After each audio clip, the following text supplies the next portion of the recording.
বন্ধুদের গ্রুপে হঠাৎ করে যখন কারোর পরীক্ষা ভালো হয়ে যায়। কিরে পরীক্ষা কেমন হলো? তুই আগে বল। না তুই আগে বল। না না না তুই আগে বল না, তোর কেমন হলো পরীক্ষা? তুই আগে বল না।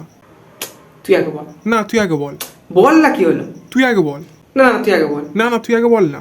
না না না তুই আগে বল। তুই আগে বল। আরে বল না কেমন হলো পরীক্ষা? আরে আমি কিছুই লিখিনি, আমি ফেল করে যাব, আমি শিওর ফেল করে যাব। শিওর?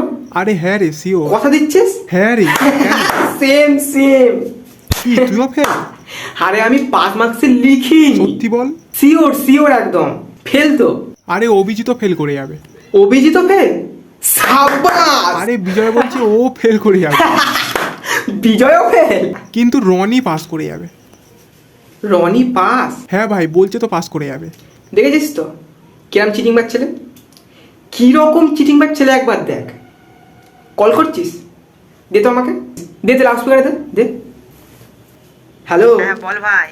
পরীক্ষা কেমন হয়েছে তোর? ওই মোটামুটি হলো। না না পাস করবি না ফেল করবি সেটা বল। পাস করে যেতে পারি। পাস করে যাবি? চিটিং বাজ কোথায়। আরে কি করলাম আমি? আমরা এখানে দিনরাত পরিশ্রম করে ফেল করব আর তুমি লুকিয়ে লুকিয়ে পড়ে পাস করে যাবে না? আর কথা নয়, আর ফোন করবি না, বন্ধুত্ব শেষ। আরে কি হলো? কি হলো? চপ, ফোন রাখ, মেধাবী ছাত্র কোথাকার।